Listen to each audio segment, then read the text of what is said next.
Okay, good afternoon, everyone. Welcome to the special seminar presented by the Center for Southeast Asian Studies, Kyoto University. I am Noboru Ishikawa, professor at the same center, Kyoto University. We are so pleased to know that we have here people in front of me, and we have also lots of people online. So. Professor Lee, I'd like to give a brief introduction to Professor Lee. Professor Tania Lee teaches anthropology at the University of Toronto, and currently she is a research fellow at the Center for Southeast Asian Studies, Kyoto University here. Her research focuses on land issue and labor mobilization, class, capitalism, development, and resources and indigeneity, with a particular focus on Indonesia, Sulawesi, and Kalimantan, and other places. Her latest book, which is now circulating, is titled Plantation Life, Corporate Occupation of Indonesia's Oil Palm Zone, which is co-authored by with Pujo Smadi, Universitas Gajah Mada, Indonesia. And today she will be sharing our expert opinion on counter-trajectories of Indonesian development based on her fieldwork in Indonesia. So without any further delay, I'd like to invite Professor Lee to the stage. Okay. Thank you for that kind introduction. I'm thrilled to be here in the Center for Southeast Asian Studies as a fellow for these 6 months. It's been wonderful, giving me an opportunity to work on my projects and also to communicate with new people, new to me. The theme of my talk today, dynamic farmers, dead plantations, and the myth of the lazy native. So I'd like to begin my talk with a stark but simple fact. More people than ever before make their homes in rural areas and depend on agriculture for their livelihoods in whole or in part. So we're used to thinking that the world is, urbanizing and that the city is, the dynamic center. And it's true that the percentage of the global population classified as rural is declining. But the net number of people who live in rural areas continue to increase. So from 2 billion in 1960 to 3.4 billion in 2020. Anyone interested in global affairs should seek to be informed about the rural half of the global population. And yet rural people are largely absent from public and academic discourse, out of sight and out of mind. So one reason for their absence is the stubbornly persistent transition narrative, which suggests that rural people are anachronistic.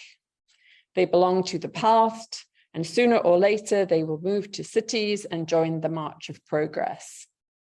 So from this perspective, it's not worth worrying too much about who they are or how they live or how national and global currents affect them, or how their aspirations and practices shape the course of history. The only question seems to be how to move them more quickly along the transition path, out of agriculture, into jobs, and off the land to free up more space for corporate agriculture and conservation schemes. Yet in many contexts, Indonesia being one of them, there are in fact no jobs for them in the cities. And their best hope is to remain in the countryside and engage in farming.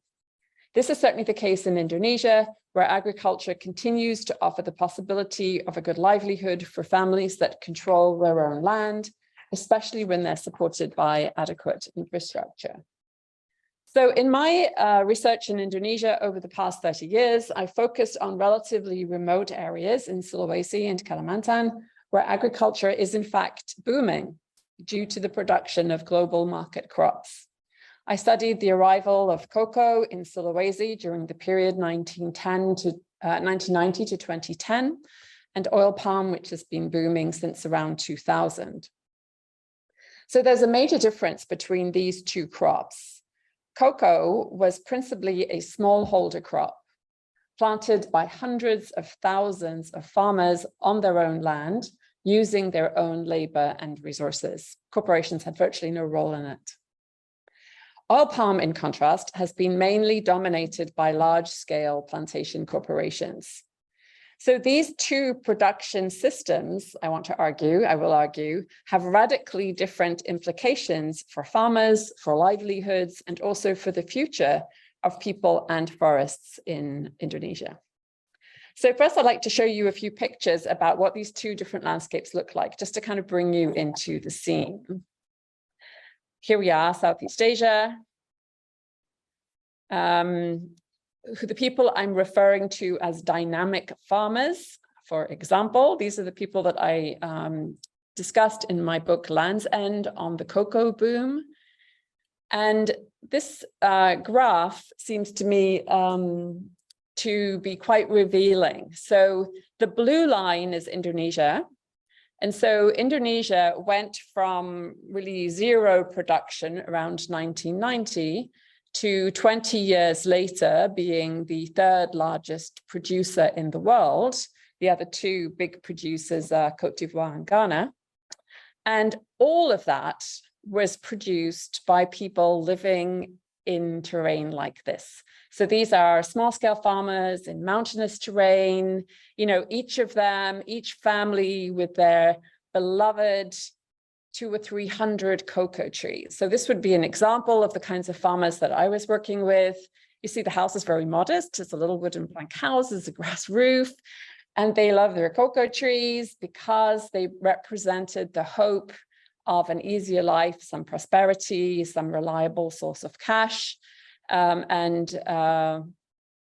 were especially keen on the cocoa because they said the idea of reaching out and plucking a cocoa pod seemed so much easier than on hands and knees, weeding a field full of Sweden rice or other cash crops and so on. So, farmers had reasons I'm not going to go into a lot of detail, but basically cocoa for a period when booming represented the hope of tens of thousands of small-scale farmers who produced that remarkable effect of producing, making Indonesia the third largest producer, and most of them were in Sulawesi.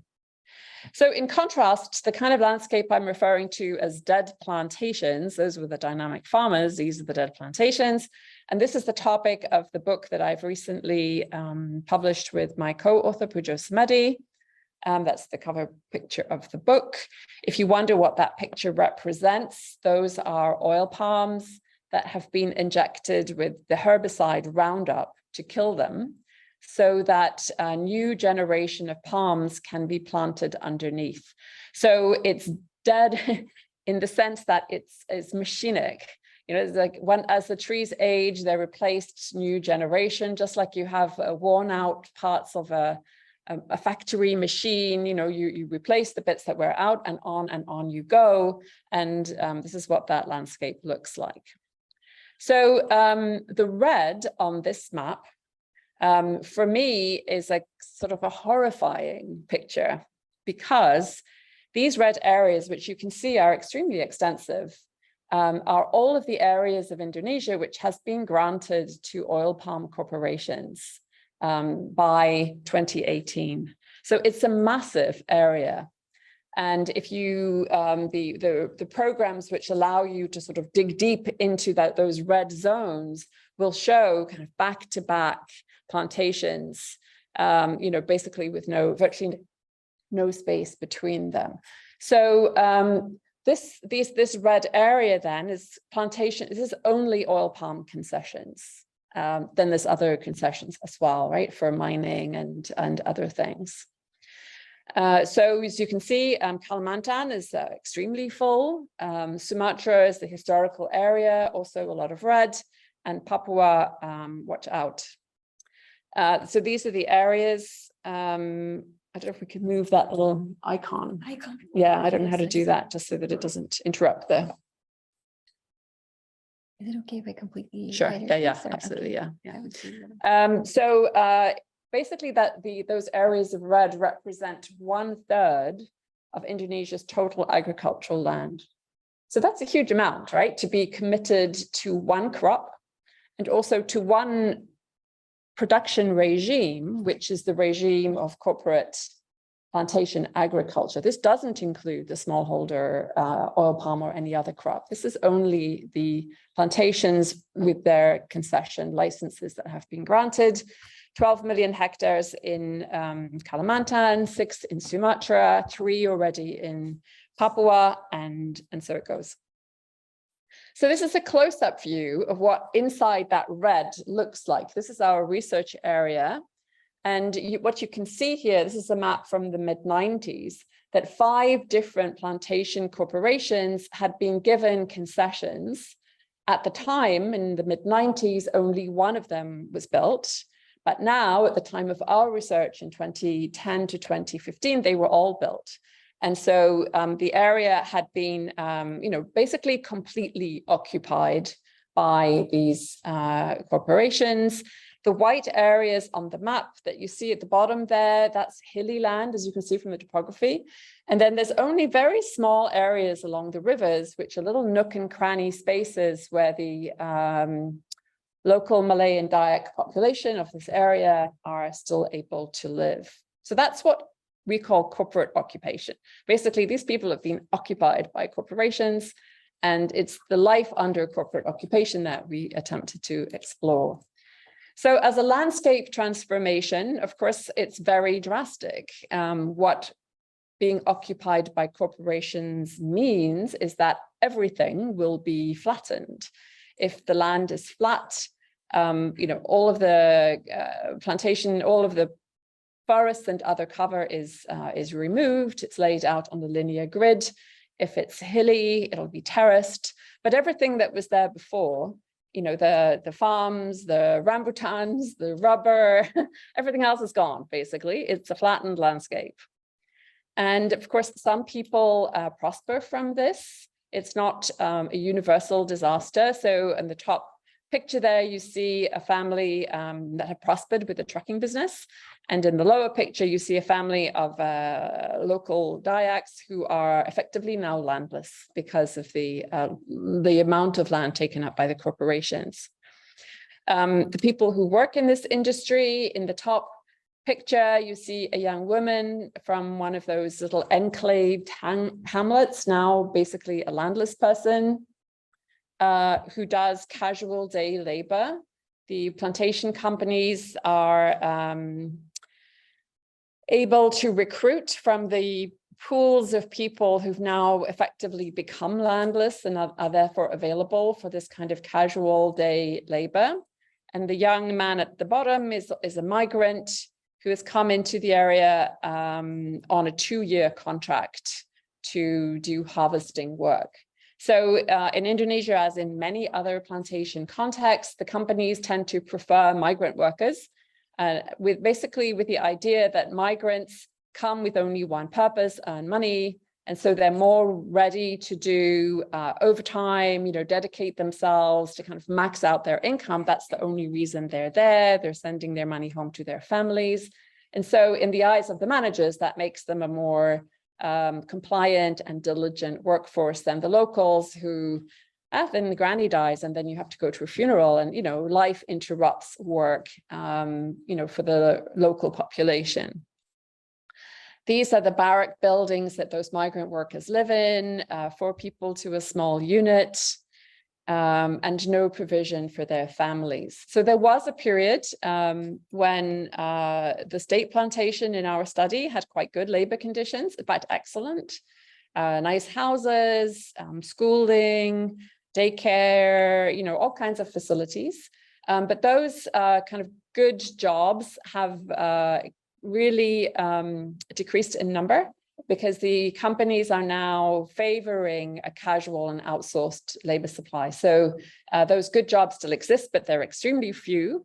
And if you go into the center of the plantation, you see there's a lot of rotting buildings, rotting houses, because new families have not been recruited Instead, you get these kinds of barracks where young men are recruited, treated as if they were bachelors. Of course, they're all married and they're all sending money home to their wives and children in other parts of the country. This is the oil palm mill. I think of this picture in terms of kind of shock and awe. You know, only a corporation could build such a great big contraption as a mill like this in the middle of the Kalimantan interior. You might think it's very modern and very efficient, but in fact, it turns out that Indonesia has overbuilt its milling capacity by 50%. So you have huge mills, and the companies say, well, because they have huge mills, they need huge plantations to kind of feed the mills. But in fact, it's highly inefficient because the mills are overbuilt. So this particular one was operating well below its capacity. So it's there and it's impressive. One could call it a sort of performance of modernity, but it's not actually a particularly efficient way of doing this. And this is a picture of a hamlet on the bank of the river. And this is what occupation means, right? So these are people whose hamlet is still there, perched on the river edge, but behind is all oil palm planted by the corporation. So these people have been left effectively landless in their little enclave, you know, just hanging on really by a thread. What's all the fuss about? As you well know, palm oil is contained in about half of the products found in supermarkets in the West, I think also in Japan. Most of Indonesia's oil palm, actually 60% of its export, goes to India as an affordable cooking oil. So here you have a kind of South-South movement where a rising middle class in India, better able to afford their favorite fried food, has a bigger demand for an affordable cooking oil, and that's the demand that Indonesia supplies. This is the Indonesian translation of the book. Okay, so that's what I wanted to show you in terms of, you know, giving you a sense of the landscape. Just going to get this. How can I? Yes. Oh, it would be helpful if I could just see myself just so that I don't accidentally. Would you like to exit this slide? Yeah, exit slideshow. Yes. Okay. And then, would you like to have yourself full screen? Yeah. Or, no, actually, I prefer to see the audience. oh, can you see the audience? Yes. So I can stop the sharing screen also. Yes. One, Stop share. Stop share. And then okay. And then we could also have that gallery. Okay. Okay. Great. Yes. Sorry. Yes. Okay. Excellent. So now I'd like to give you, you know, a bit, get into these issues in a little bit more detail. So the dynamic farmers, you know, part of my equation here, have Indonesia's small-scale farmers have in fact shown themselves to be highly efficient suppliers of global market crops for more than 300 years. The first major crop boom occurred around 1700, when coffee seedlings first made their way to Java, and farmers enthusiastically planted the crop until the Dutch East Indies Company, a short 17 years later, imposed a monopoly so that people were no longer able to sell their crop freely, and they removed the market and imposed what they called a production allowance, which was less than 25% of the market price. The coffee producers, unsurprisingly, burnt down their coffee bushes in disgust. Like, they were quite happy to grow this crop, but they did not want to grow it for free. And so from then on, coffee production in Java was coerced. Right? The Dutch forced them to produce it in return for this tiny allowance, something which they were very happy to produce freely, but they wanted a decent return for their efforts, which, you know, is fair enough. So coffee was one of the first boom crops, and there were others, you know, cocoa, clove, coconut, rubber, for example, began as a plantation crop around 1910. By the 1930s, at least half of it was grown by smallholders. Now 80% of Indonesia's rubber is grown by smallholders. So they were very enthusiastic about planting rubber, planted it in massive numbers. In fact, outcompeted the rubber plantations, many of which went bankrupt. Right? They could not compete with the smallholders, whose costs of production, of course, are much lower, right? They don't need to pay for managers and guards and overseers and accountants, all of that infrastructure that a plantation requires. Smallholders absorb, management themselves, and are really only absent when suppressed. So in tea and tobacco, for example, two of Indonesia's important plantation crops, smallholders were explicitly forbidden from planting them, because the colonial authority made two arguments. One argument, a sort of a paternalistic one, was that the natives should focus on growing rice, because in their worldview, market production was for the West and food production was for the East. This kind of racialized concept insisted that the natives should focus on food production, and therefore was appalled or whenever they jumped wholeheartedly into a commercial crop. The other argument, of course, was competition, right? They did not want the local producers to outcompete them. So this is the dynamic then that I examined in some detail in Land's End. Why did highland farmers basically shift from producing food into a full-on concentration on cocoa? What was their reasoning? And also what happened? Unsurprisingly, some prospered, some went bankrupt. But there's no question that it was a very dynamic scene, right? This isn't a stagnant rural. This is a situation in which, new opportunities come along and people are responding in different ways with different effects. So that's what I mean by dynamic farmers. And I'm arguing that this isn't a new thing, right? This is a 300-year trajectory of Indonesia's native farmers jumping into global market crop when the price is right. Dead plantations, on the other hand, have been around in Indonesia since 1870, when the Dutch authorities produced a land law which basically enabled the granting of large-scale land concessions to plantation corporations, also mining corporations, and so on. This law effectively, what's the word? De-recognized or weakened to the extent of abrogating customary land rights, did not recognize customary rights to people's swidden land, their agroforests. All of this was regarded as state land and therefore available to be granted to corporations in concessions. So that law, which was passed in 1870, is the beginning of the kind of large-scale concession era. And shockingly, most of the terms of that law were included in the 1960 land law in independent Indonesia. So you could say that Indonesia still has effectively a colonial land law, which was designed precisely to enable the granting of corporate land concessions. And that is the law that is still in place.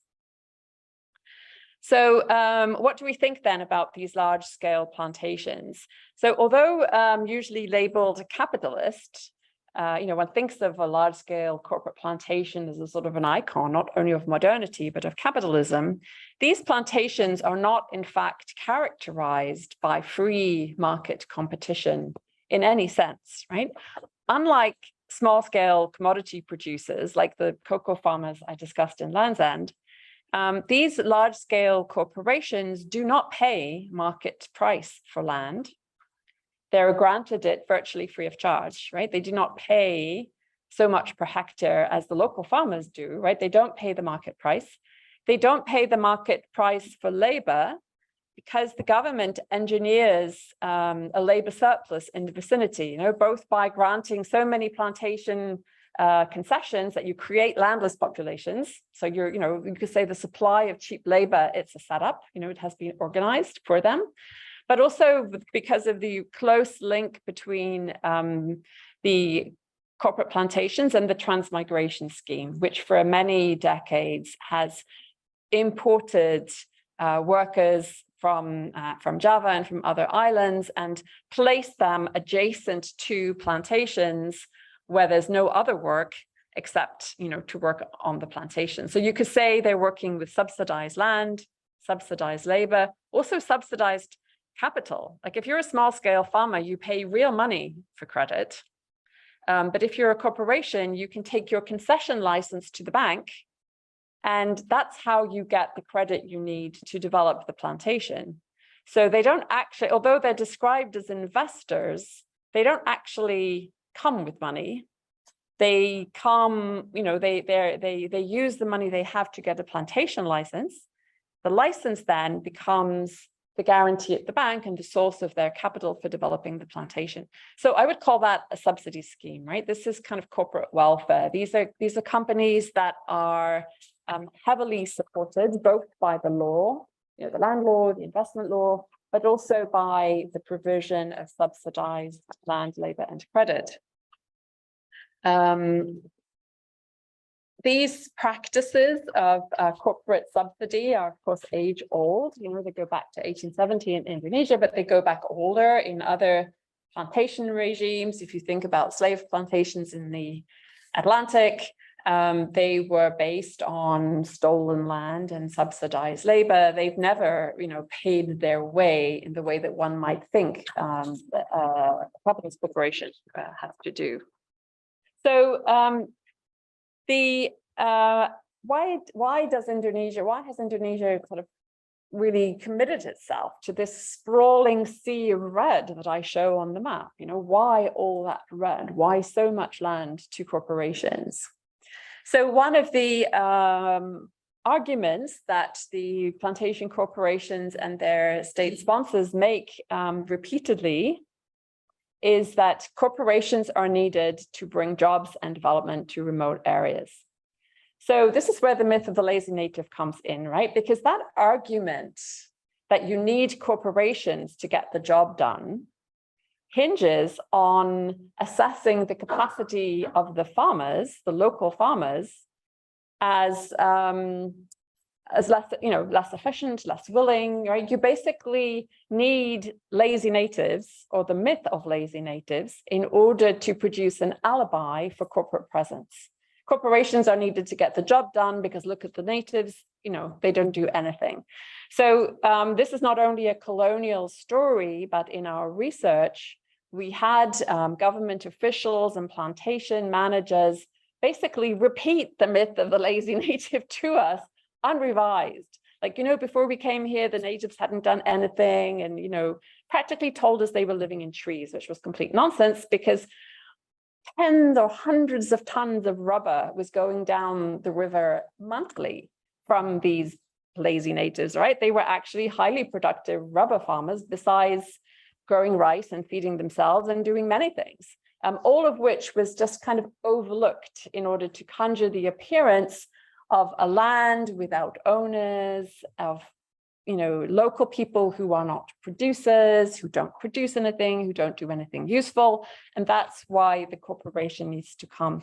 So, from that point of view, we argue that plantations are intrinsically colonial, and they are racial formations, right? In that sense that they rely on defining a component of the population as, chronically incapable. And that hasn't changed. So even though the natives now are look the same, as the managers and the overseers, and also often the owners of these corporations, most of whom are Indonesian. So it's not racialism in the sense that, you look at someone and you know where they sit in this landscape, but it's still hinging on the same idea that you can classify a whole component of the population as deficient and impose on them a land and labor regime, which we would easily recognize as colonial. Okay, so what we found then was that these plantations, which are sold on the basis of efficiency and capacity, are actually corrupt, leaky machines to an extent we had not anticipated. But the period of our research, 2010 to 2015, was actually a period of peak price for palm oil. Like they ought to have been doing well. And both of the plantations we studied were close to bankruptcy because they were so poorly managed and they were subject to theft, from their own staff and also from villagers. Like basically they were highly inefficient. And from a certain point of view, this makes sense, right? The people running these plantations are managers, they're not owners. Right? They don't benefit from the profit stream that goes to corporations far away. And so the managers, like the workers and everyone else, is thinking, well, if this plantation is generating wealth, I better get my share now while I can, while it's in front of me, before it flows away, far off to some other bank account that, we'll never see it again, right? So plantations are actually prime sites for this kind of petty theft, and it can actually be so endemic that it affects productivity, right? So you drive along a plantation road and the palms near the road look healthy, and you walk 50 meters inside it and you see strangled, sad little palms that have never seen fertilizer in their life because somebody stole the budget or stole the fertilizer or whatever, right? Things happen. These things are not actually all that productive. So for this, and I don't think this is exceptional, like the level of productivity in Indonesia's plantations is quite low. It's lower than Malaysia. But one thing that we did note is that it's lower than the productivity that many smallholders, oil palm smallholders, achieved. So even in our sample, I think the number was 1,000 smallholder households were producing more per hectare than the plantations. So it's not just, obviously some were doing super well, some were just kind of average, but there's no question that smallholders can grow this crop. It's actually very easy to grow. And there's no economy of scale in production. Harvesting is manual. It's done by a man with a really long stick and a scythe on the end, who's kind of hooking down, cutting down the fruit, making them fall, picking them up and carry them to the roadside. Smallholders do this in exactly the same way as companies do. So there really is no technical efficiency in having a plantation, and there's many inefficiencies when it comes to the cost, right? The expensive infrastructure and all those other things. So counter-trajectories then. So what I've kind of outlined here is, I've called into question the narrative which links large-scale plantations to jobs and development. And I've highlighted the dependence of these plantation corporations on state subsidies and support. Without these subsidies, they would be bankrupt for sure. And even with them, many of them are not doing too well.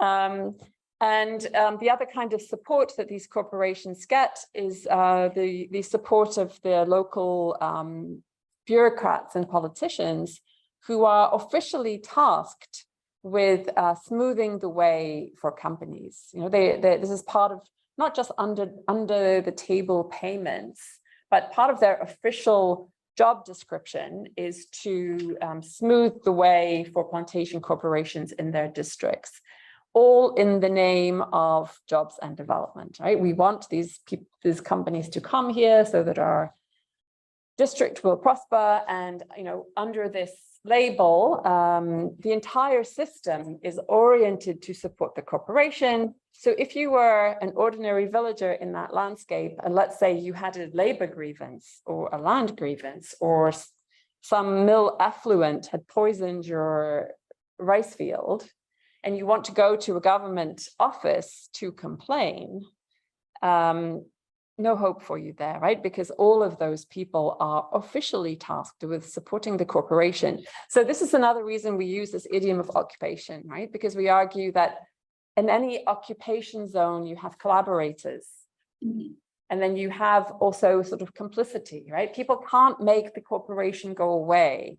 Like you can't get rid of the occupier, so you have to live with it somehow.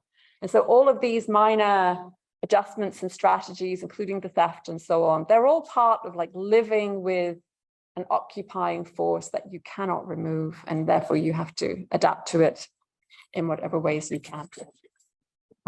So what I'm arguing then is that these are two kind of counter trajectories of Indonesian development, right? One, which I'm arguing as dynamic farmers, and the other, dead plantations. And what I'm arguing is that these aren't just sort of two different options which proceed happily side by side. Unfortunately, the red on the map tells you otherwise, right? Because the expansion, the area now under corporate occupation is so huge that it really is squeezing smallholders out. And this is a difference from the colonial period. And colonial period, there was just a small area of Sumatra where smallholders were actually squeezed out, where the plantations were dense enough. But now you're getting this kind of density over huge swaths of the Indonesian countryside, where dynamic smallholders who might very well want to add oil palm to their repertoire, it's a good crop, pays well, actually can't do it because they are squeezed into these little nook and cranny spaces and no longer have farmland. So the plantation model then, it's a model, I call it dead because it's locked in. It's like ecologically dead, economically, committed to one crop, politically committed to a corporate form, which has implications for citizenship and law and many other things. And economically, it's dead from the point of view that corporations send their money out and workers are mainly migrants. They also send their money out. So the areas around plantations are dead zones. You don't see a lively secondary economy. You don't actually see, diverse forms of business and so on. In contrast, where smallholders plant oil palm and other crops, they are much more dynamic in several senses. First of all, they tend to plant a diversity. So you get a more of a mosaic landscape, right? You're going to get more ecological diversity. Not perfect. Many people make their diversity kind of at the landscape scale. Like if you happen to have an excellent piece of land next to a road, it's going to be oil palm 100%, right? You're not going to intercrop. But the land far from the road, which is not really feasible for oil palm, that's where you'll have your rubber and your other crops. So at the landscape level, it is going to be more diverse. And because of its diversity, it's less locked in. Farmers will be better able to adapt to climate and price and pest and other kinds of disruptions along the way. Just imagine the risk, all of that red zone, one crop, one format, in the context of climate and ecological and market risk. It's a sort of I find it shocking. It gives me just shivering to think about the implications of that degree of risk. There's the liveliness of like the smallholder diversity. In terms of distribution, of course, we are not romantic. Both of Pujo and I have studied smallholder differentiation. It was the theme of Land's End. It's not that I don't know that some farmers prosper and others don't. For sure, this is not for everyone. But what we did find in our research was that areas where smallholders were prospering, on the one hand, they paid their workers twice as much as the plantations. So workers were actually doing quite well.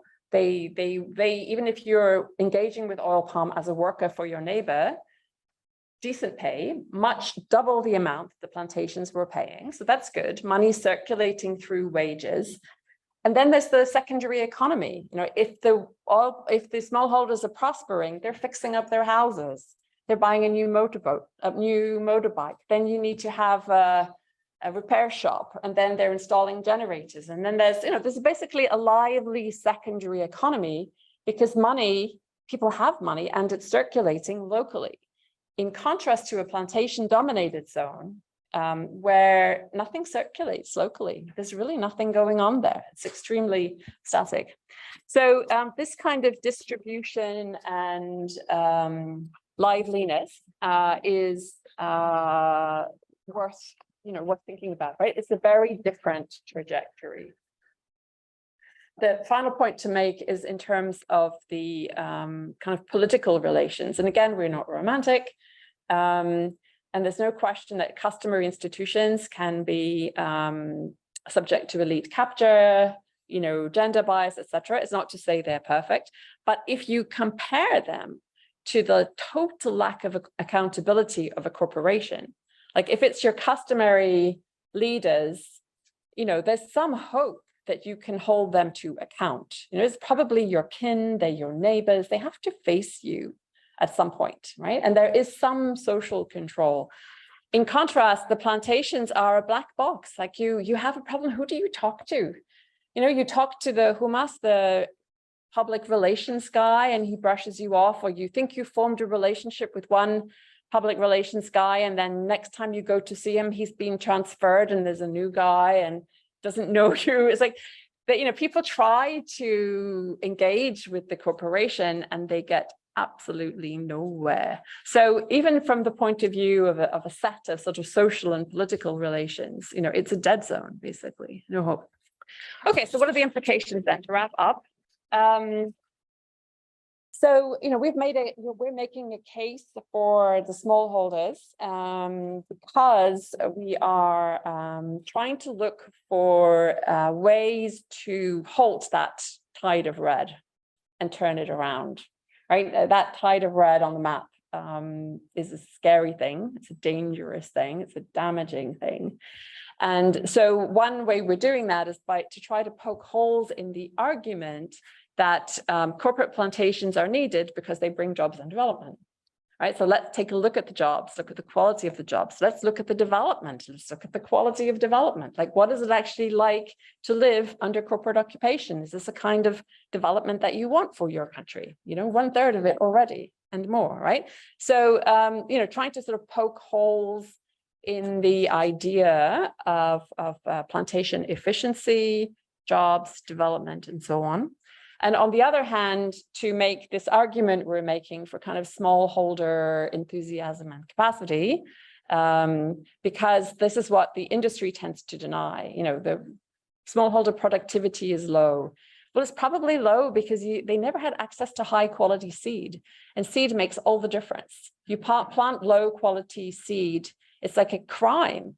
For the next 25 years, you're going to be producing half of what you could be if you had good seed, right? Like, it basically they're sort of set up with without this support in terms of the quality seed and infrastructure and so on that they would need.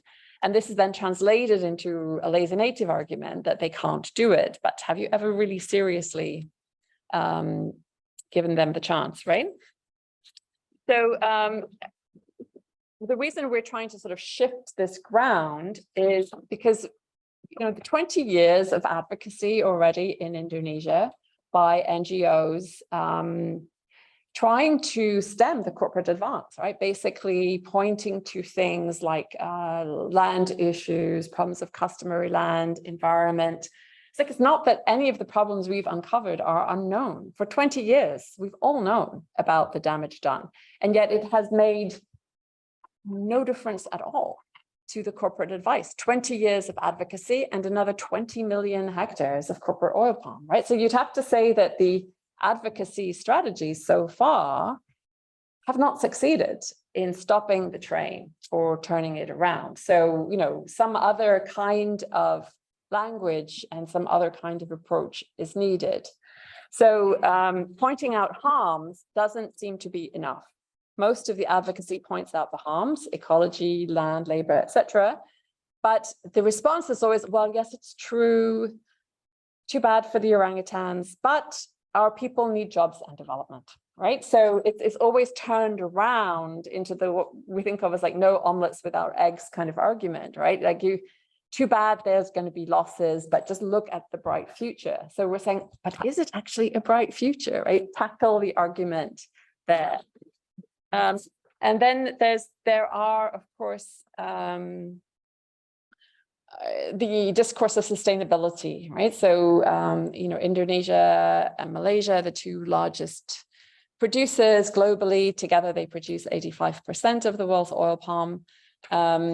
They have been engaged with other countries as well in this roundtable of sustainable oil palm. There's now also an Indonesian version and a Malaysian version. But we are highly skeptical of these for the reason that even if a plantation corporation was completely virtuous, did absolutely everything by the book, just perfect score on all of these sustainability indicators, it is still a giant.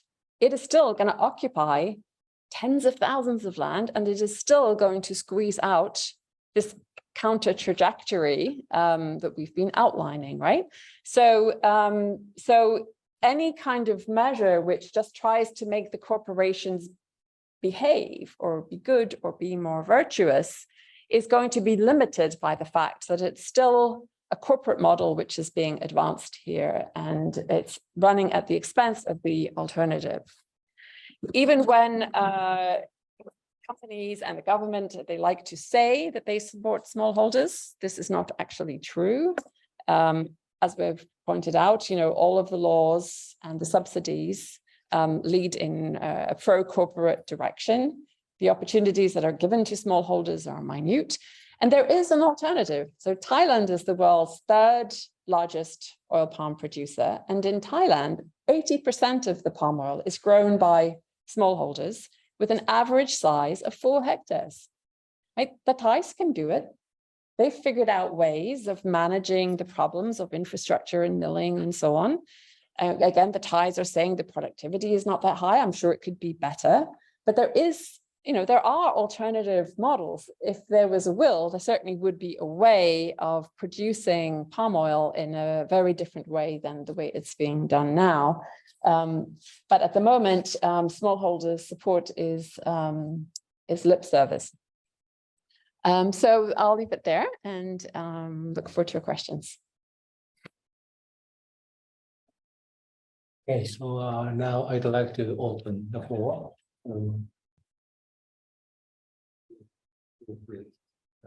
Any questions?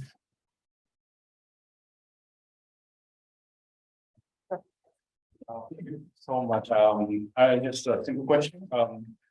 The migration labors, where they come from? The migrant workers? Yeah, migrant workers. In which what kind of the people are going there, and also like yeah, that's. Okay, great. So this is one big difference between Malaysia and Indonesia, right? Because in Malaysia, I think 90% of the work on the plantations is done by migrants, and most of them are Indonesian. So it's Indonesian workers are growing oil palm in Malaysia and a few other countries as well, but Indonesia's predominate. In Indonesia, it's Indonesians. So they're migrants, but they're migrants from within Indonesia, and they come from Java, from NTT, from Eastern Indonesia. They're sometimes landless rural people, who were just working for a daily wage, and they see the daily wage in the plantation zone is better than the wage at home. Or increasingly in Kalimantan, they are the children of transmigrants. So, 40 years of transmigration policy brought all of these Javanese and others, to Kalimantan and Sumatra. But the massive flaw of the transmigration programs, it gives them 2 hectares.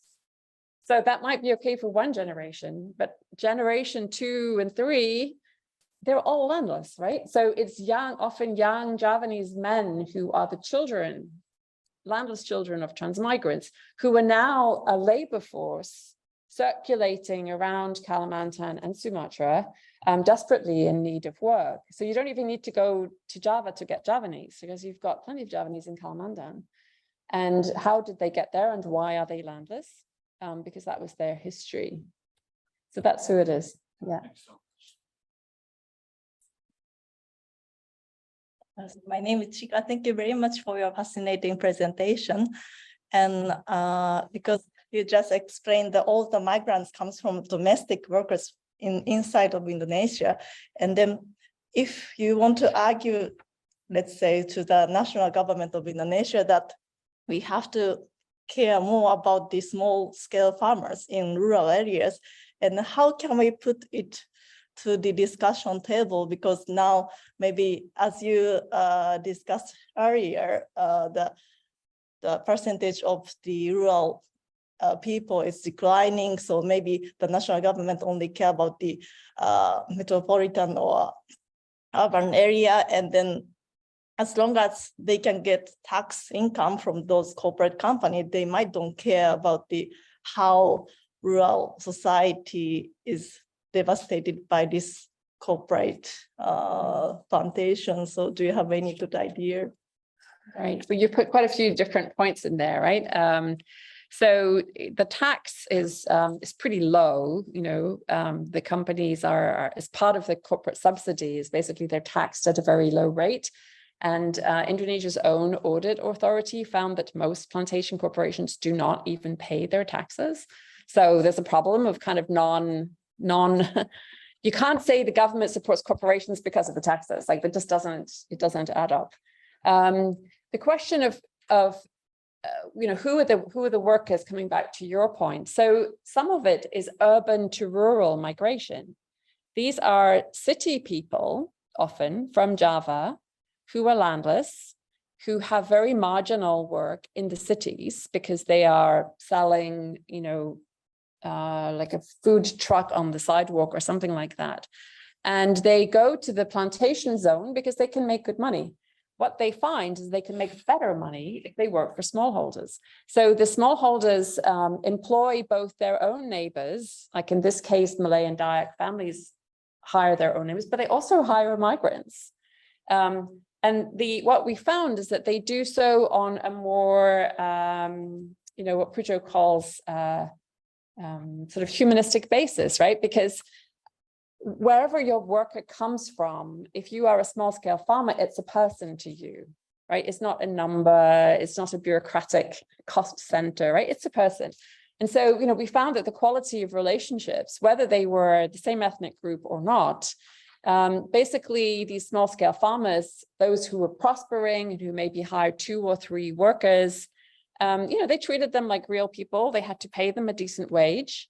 If they wanted to hold them, you know, the owners actually complained that they had to spoil them by bringing them coffee, and, you know, they demanded energy drinks and, you know, gas for their motorbikes, and, you know, basically the workers do well in this zone wherever they come from, because there's a demand for labor and among smallholders. So does the government care? So that's a big question. And I would say that, you know, my belief is that there's a very, there's a problematic assumption very deep in the Indonesian sort of political class that corporations are needed to bring jobs. So in 2020, Indonesia passed a major law called, ironically, the law to generate jobs. And it was a law which was 100% in favor of corporations.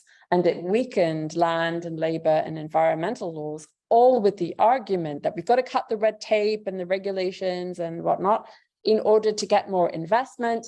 That's how we'll generate jobs. But it's a fallacy, right? They don't actually generate that many jobs. Most of the jobs in Indonesia are farmers generating jobs for themselves and other people, and small scale businesses, the little urban, you know, it's the small and micro enterprises which generate the jobs, not actually the big companies. But this is a very powerful myth. So whether it's disingenuous, like they don't really think it's true, but they do it anyway because they just, want to favor the corporations, or whether they're actually misled, by their own assumption that big corporations bring jobs and development. I think some of the time they believe it, but they've never looked, right? They've never looked carefully. Yeah. Yes. Thank you so much for a very good, insightful presentation. I am sort of, asking myself, listening to your last kind of, implications. Is it really possible? I mean, is it possible, these implications in terms of really advocating for governments to really improve and perhaps, protecting smallholders and so on and so forth. As we all understand, I think globally, with more, with increasing demands for products, including palm oil for that matter, obviously increasing interest for corporations to make money also, and on the other hand, governments interested to create more jobs and so on and so forth. I mean, the dynamics in that is there. So the world we are living in is obviously, food insecure, and there are less products than demands, and consequently there could potentially be more expansion of corporations, in the future, instead of probably, receding, in my view. And secondly, maybe countries are specializing, like Indonesia, specializing. Those red dots are actually increasing, even redder, becoming more red instead of really receding and becoming red goods. I mean the maps. Oh yeah. So I'm just wondering how you would actually look into the other side of the coin, from this side. Yes, thank you for that. I mean, I think one reason why we are really emphasizing smallholder capacity is to acknowledge the importance of the palm oil to Indonesia's export. It's the second biggest export earner after coal. It's massive. And so if we were to be advocating a kind of a no palm oil future, that would have no hope at all, right? So, what we're trying to argue is like, there's actually nothing wrong with palm oil. Like, it has its place.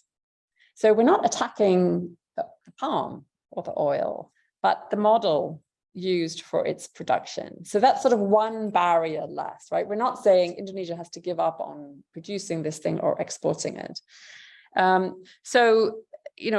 That's one. But I think you're right, very much right in thinking about the kind of the trajectory of this historical moment, right? Because in view of climate crisis, etc., corporations are really having a ball, right? They are basically making the argument that you have to leave it to the big guys because they can get the job done, right? They will be able to produce at scale and manage the risks. And even in terms of things like tracing, like this argument that, corporations can trace and monitor and, whereas smallholder land just looks like chaotic. How would you ever know, the conditions under which it was produced? All of these different kinds of argument lead in a corporate direction. So there's a lot of pushback, that would be needed in order to turn that ship around, no doubt. Yes, for sure. So I think you're right in the trajectory. The question is it hopeless or? My colleague Prijo, he always says, don't worry so much. The history in Indonesia is that the smallholders actually always win, because historically they always have. Sooner or later, they in fact outcompete the corporations. But I'm saying, yeah, but look at the red on the map. It's like, how long can you wait? And will they have the chance to show their capacity, given that they're really squeezed for land, so he thinks that history will show, whereas I say, I think you got to kind of intervene in history here, intervene in this debate in some fashion. Yes. Yeah.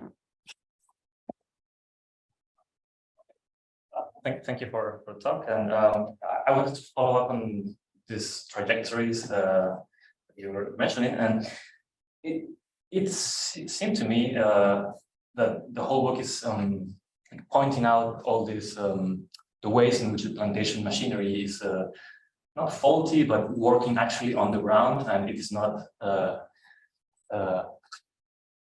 completely in line with the idea of capitalism, of clear, of perfectly working capitalism. So in the end, I see how some people could see this as an argument to fix plantations, to fix capitalism, to go from crony plantations to virtuous plantations. And yeah, that's something that I was wondering if it's something that you have thought about, and how yeah, to which other trajectories might not be desirable from a critical point of view. Right. Yes. I mean, that would be to sort of miss the entire argument about corporate occupation, right? Which is the sort of the core of the argument, which is however virtuous and perfect, it's still an occupying force, right? And that cannot be changed by the individual kind of virtue of a corporation. Will they buy it, right? I mean, we certainly, Pujo and I did a book tour in Indonesia. We have an Indonesian version of the book. And, one comment that we got very often was, tell me where these plantations are, like so bad, like it can't really be like that everywhere. And so, this desire to kind of to reject the structural argument that we're making, in favor of just seeing, we just happen to land in some weird place with especially corrupt and inefficient plantations. But I don't think that's the case, right? I mean, the structural elements that we identified are parts of the industry, like the close alliance between corporations and their government supporters is built into the structure of the law and its operation. That's not an idiosyncratic thing. That's how corporations sit in the kind of Indonesian government system. So, could this just lead with efforts to perfect the corporation? Maybe, but one of the ways in which they are trying to defend the industry as it is by arguing that they, in fact, have the smallholders' interests at heart, which is, again, very disingenuous. If you look at the protests that Indonesia and Malaysia are making in the European Union, where new legislation now requires tracing of every bit of oil to show that it's not the result of deforestation. And in pushing back against this, the Malaysian and Indonesian governments and the industry spokespeople are saying, but this legislation will harm the livelihoods of millions of workers and smallholders. So they are sort of pushing the populist argument that the industry, is an industry that cares about workers and smallholders, even though it's actually not true. So again, that's one of those arguments that's out there. And they use that because they want to set up a polarity which says, too bad about the forests, people need jobs. We are a poor country and we need development.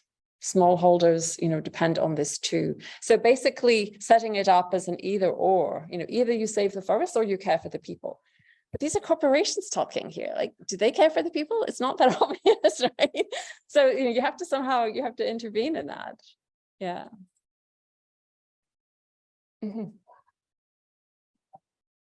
Very, very related questions to previous two questions. I do have also kind of Pujo's optimism. The no capitalism is right, and it should be changing. And in the case of Malaysia, And in the case of rubber production in the 1930s, Yes. after the implementation of international rubber agreement, where quota system was controlled, within 10 years in Malaysia, in colonial Malaya, the production of rubber by smallholders surpassed the plantation sectors. So that it happens in the case of rubber.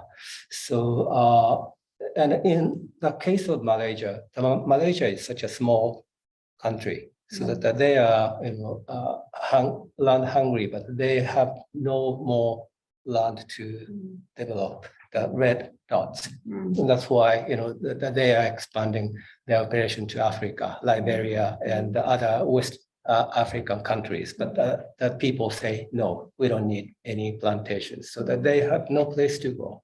So that eventually, maybe I hope, that the Malaysian plantation corporate system is declining. So that, but I'm afraid that Indonesia is too huge for smallholders to win. So, what do you think? It's taking a long history. Taking the long view, yes. Right.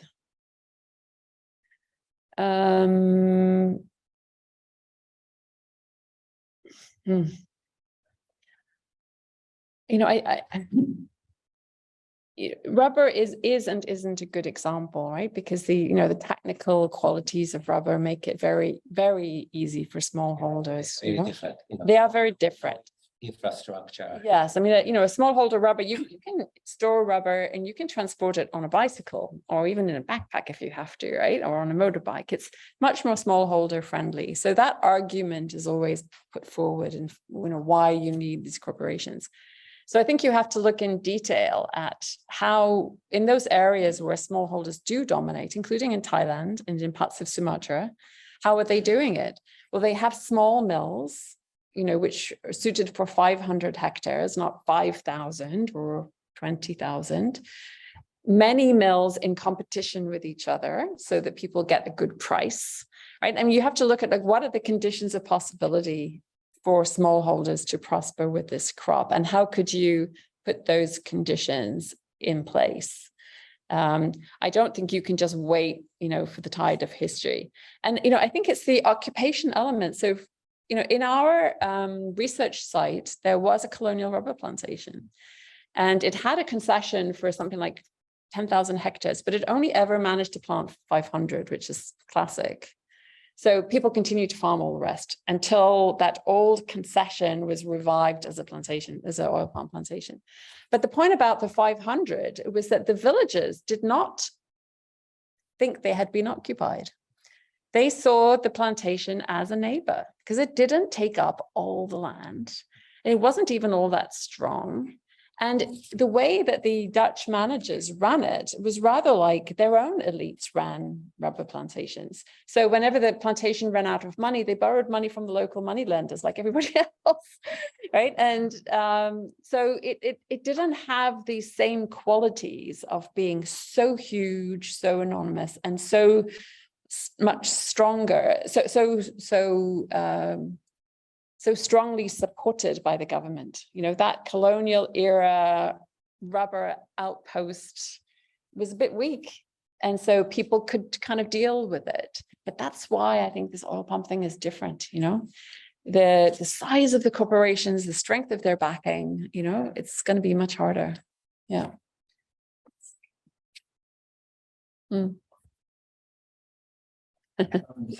My questions are not speculative. First of all, thank you for that really inspiring talk. My questions really relate to the theory and methodology behind your new project.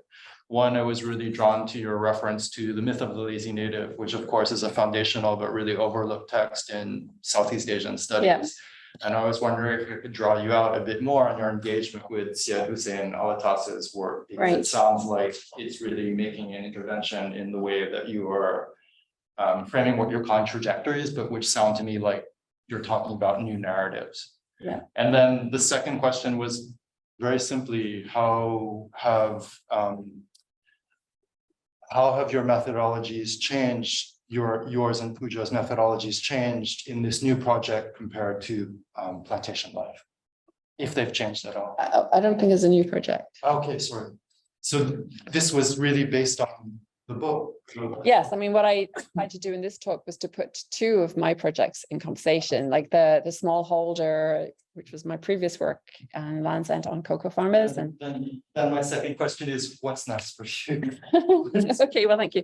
So yes, Myth of the Lazy Native for sure. I mean, a totally brilliant book. And when we have been giving this talk in Indonesia, in Indonesian, this idea of the kind of, mythos pribumi malas has really resonated. It gets people thinking, like, what are the racialized assumptions, And then, of course, it took some, if those of you who don't know it, this is by a Malaysian historian, Syed Hussein Alatas. And his was one of the earliest sort of books in that post-colonial wave. So there were some famous writers in India, Guha and others, but Syed Hussein Alatas, he's cited by Edward Said as one of Said's inspirations, actually, because of his detailed look at the colonial archive. So if you read Said, by the way, it's available as a PDF online.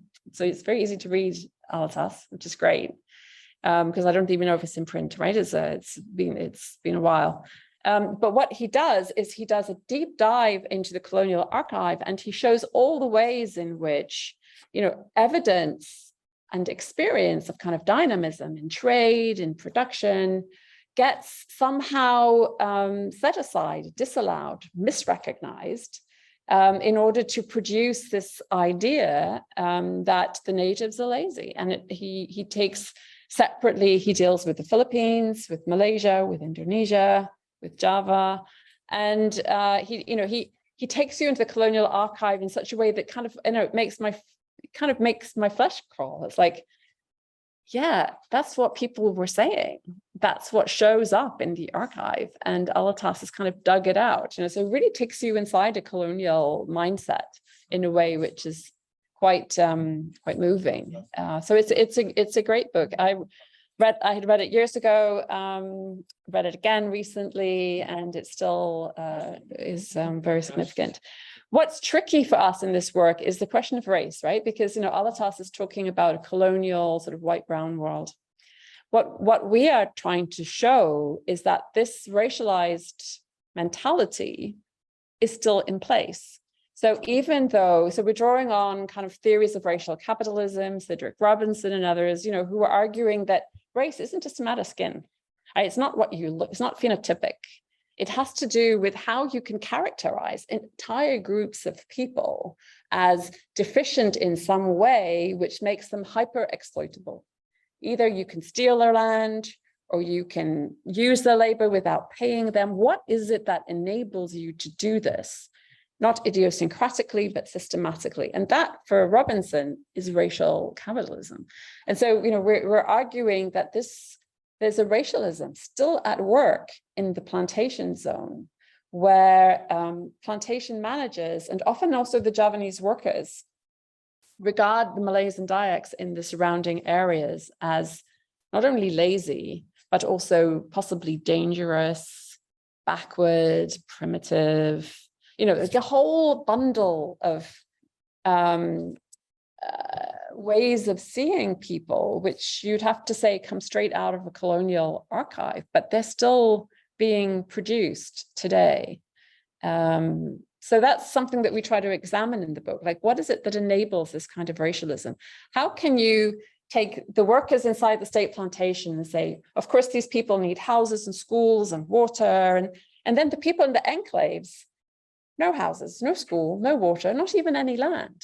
Like, what is it that enables you to select this entire group of people for complete abandonment, right? You take their land and you abandon them. What enables that, right? What's the way of thinking, behind that? So that's what we try to do, with our idea of corporation, with occupation, because it's actually quite a classic of occupation.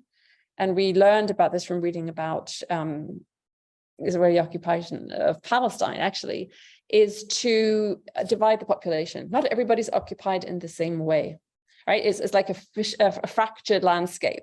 you may be officially occupied, or you may be not officially occupied, but you can't go down that road. Or there's a checkpoint and you don't have the right papers. Or you can live here, you're not occupied, but you don't have any water because it was siphoned off somewhere else, right? There's different ways in which you can be occupied, which are not sort of homogeneous and which divide. And so that was something that we took that kind of thinking to our attempt to understand the plantation zone as a zone of occupation, because people are occupied there in different ways. The ways you're occupied as a contract farmer is different from the ways you're occupied as a villager or the ways you're occupied as a worker. But that's sort of the theme. So in terms of what's next, so what I've been trying to do with my fellowship here, and I'm going to talk about it in a couple of weeks, my second talk, I've been trying to figure out ways to kind of put this research into public circulation as a project by itself. I think often we academics who kind of write a book, it's like, okay, the book is done, next book.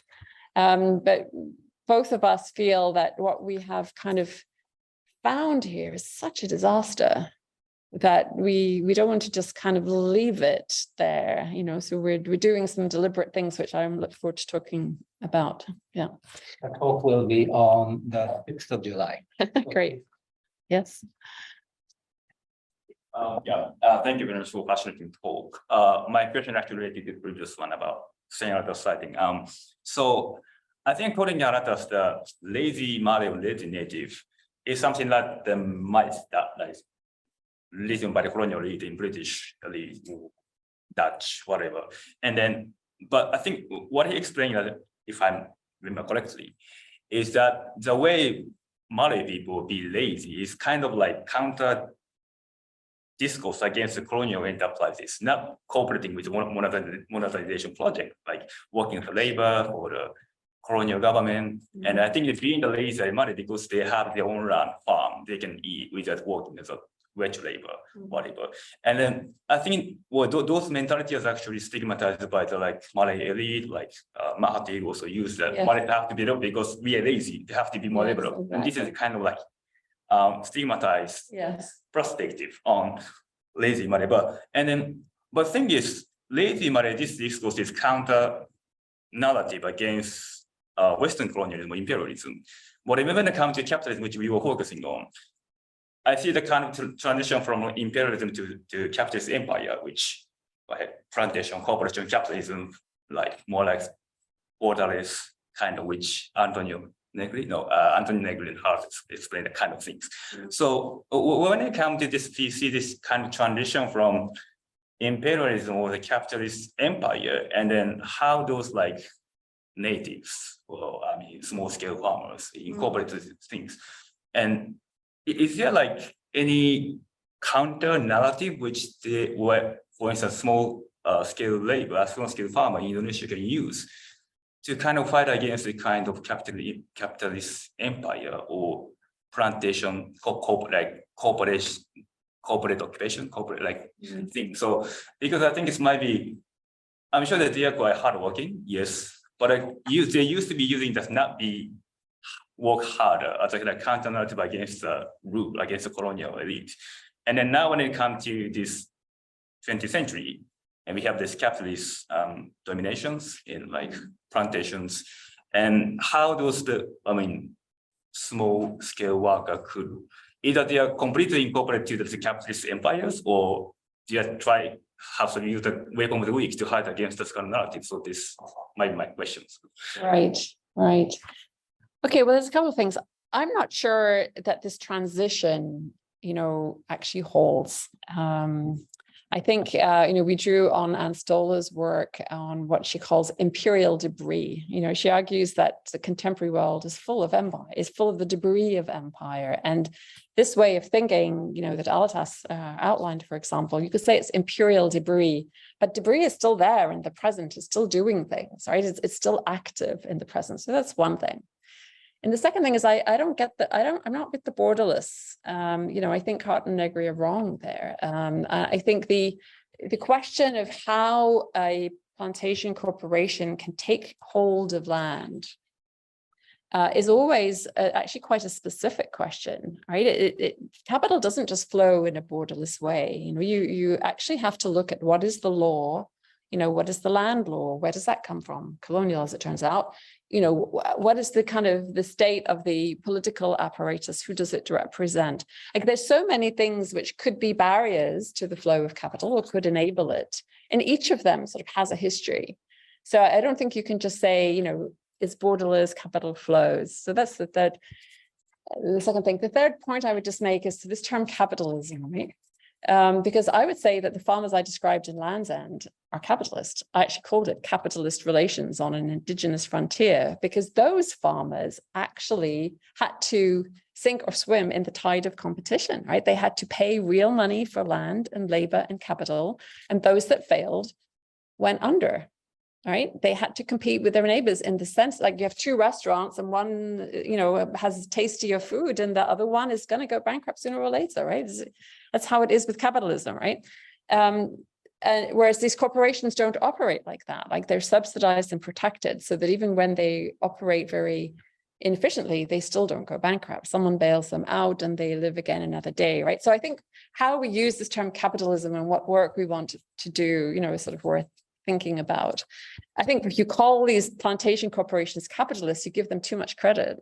You know, it's better to think of them as like welfare recipients. You know, corporate welfare would be a better way of thinking about it, right? Because then it's like, oh, okay, that's what's actually going on here, right?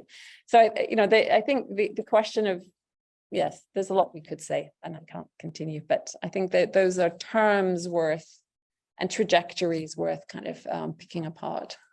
Yeah. You have a lot of questions? Yes. Okay. I'll go faster than the replies. I'm coming from Malaysia, so I'm asking a question based on because you ended on a note where you said for the last 20 years the strategies have not worked to struggle against such plantations advancement. Malaysia's, especially Sarawak's case, there was a shift to legal struggle in the 90s onwards. There was some hope in using the recognition of customary land. Again, coming back to this, it's based on colonial law, and they found some space within the colonial law to try to stem the tide. But that also seemed to have been exhausted in the last 5 years. In the Supreme Court has kind of like put a kind of a dampening. Maybe I just want to know, how do you see that in Indonesia's case as compared to Sarawak? Maybe it's too specific, but the space for legal struggle. Yes. Is it still something worth investing time and strategy? Well, you know, I could go too long on this question, but I do think there's room here for a kind of comparative history of colonialisms, because I think that the role of law in a British colony like Sarawak and Malaysia is different than it is in a Dutch colony like Indonesia. I find that like in Indonesia, most conflicts over land, for example, you know, a study has shown, like a big study of 150 different cases, found out that only in a tiny minority did people even bother to go to court or make any kind of legal claim, because they have no faith in the law. What would be the point? Right? They do not think it would work. Instead, they go to, you know, ask some officials to help mediate and something like that, right? There's very little faith in the law. So Indonesia also had a legal victory, it's called, in 2012, right? Where the people pushing customary land rights, you know, got the constitutional court to agree that, you know, the state had like unilaterally seized forest land, which ought to be in customary jurisdiction. Since then, that's almost 10 years, I think it's something like 120,000 hectares have been restored to people. And in the same period, another 10 million hectares have been given out in corporate land concessions. So you'd have to say, yeah, it's not zero, but it's not doing the trick, right? It hasn't changed the game in the way that advocates hoped at the time of the legal victory. So it's you know, I think the question of when law works, why does it work? How does it work? What does it take to actually like turn the ship around? I think is something that would be worth really sort of a close study. And I do think that the colonial legal apparatus, the law itself, and also people's understanding of the utility of law is perhaps different. Yeah. We hear from the screen. Yes, This, yes. We have one big question from. There are two questions. Okay. Can I maybe ask the questions all together right now? Okay, and I'll take notes, yeah. Okay, just thank you. So the first question comes from Dr. Vang An Viet Minh, and she's asking that, thank you, Professor Lee, for the talk. My curiosity is about the gender dynamic and prostitution on the plantation. Would you kindly elaborate more on that? That's the first question. And then the second question is from Dr. Lubon, and he's saying, morning from France. Thank you so much for making this conference hybrid. Thank you, Professor Lee, for these presentations. I do have a question about the coconut plantation in Borneo. Does that mean that they took all of the natural plantations there? Is there no organization to protect that forest? And in the end, which is more cultivated? Is it the palm oil plantations or the coconut plantations? Thank you. Okay. That's it. So it's true. Okay. All right. Okay, so gender dynamic, prostitution on and around plantations. I mean, it's there. It's always going to be there in the orbit of a plantation or mining settlement, especially you have a young male labor force separated from their families, right? It's just kind of an inevitability. We do talk about it a bit in the book. I don't know what else to say about it. The gender dynamic more broadly, particularly in relation to workers, is one in which women do some of the most dangerous casual work. The spreading of the fertilizers and the pesticides and the herbicides and so on. That's quite well documented. So I showed a picture of a young woman, a casual day worker, and they, after 10 years or so, like their lungs are so damaged by the chemicals that they're spreading, and they carry heavy loads and so on. So, there's a gender dynamic which treats women as the most disposable component of the labor force. And so that's a problem, obviously. And again, it was a contrast because the state plantation back in the day when it was run, it saw itself as a kind of a model, hired men and women. Women were given the same pay and pensions and benefits as their husbands, and all kinds of, they were treated as full people with the same set of entitlements as their husbands. So they were recruited as couples, but the women were also employed. And then provisions were made, for family housing, for daycare centers, etc. So you could say quite paternalistic, but quite progressive from another point of view in that period. But that's now over because with this casualization and outsourcing, there's no sort of family employment. Men are, like I said, most of these young men are in fact married.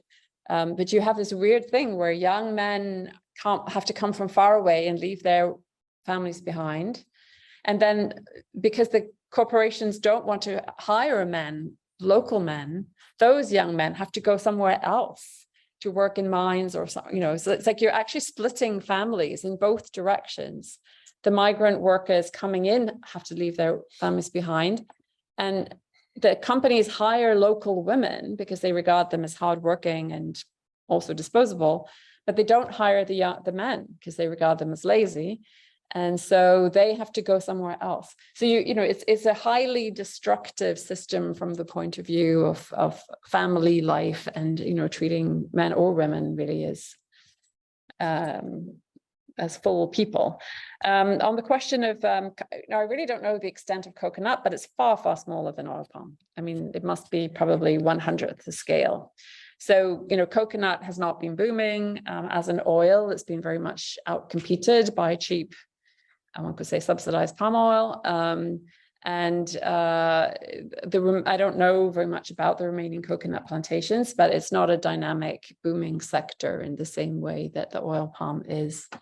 You asked sort of organizations to protect. So, I would say every plantation, as far as I know, is initially opposed. Like the locals always oppose them, but they never win, or very seldom. So sometimes you find that a corporation, has a license and it takes them 10 years to actually get hold of the land because of the pushback, right? Because people say they don't want it and they won't sign off. But over time, the companies are very clever at splitting the opposition, start to buy people and pay people and cause fractions, and eventually the corporations move in. So protest is very common about land acquisition and about many other things, but it is generally not effective at actually stopping the red tide, unfortunately. It's sporadic, it's short run, it gets fractured. There's sometimes violence, people are killed and jailed in these land conflicts. But even the places we studied where these plantations came in, one of them 30 years ago and one of them 20 years ago, we deliberately wanted to study plantations which are well established. So you couldn't say it's just the teething problems. We want to say, what is life under corporate occupation when you've been occupied for a while? Things should have settled and stabilized by now. But what we found was that the land conflicts are ongoing. People still don't agree that the plantations should be there on their land. After 20 years, they're still protesting. But, the occupier is there. And so what can you do? You can't remove the occupying force, you have to live with it. And so that's sort of part of life under occupation, kind of continued skirmishes, little blockades, little, all kinds of small actions, and theft. But the occupier is still there. On that happy note. I think the time is up. So thank you very much for a wonderful talk, and thank you very much for a wonderful catchball between great questions. And yes, what about big applause to Professor Lee?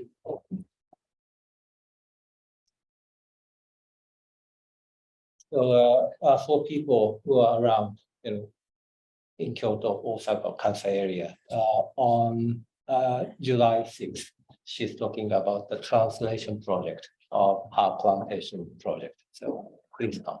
Okay. Thank you so much.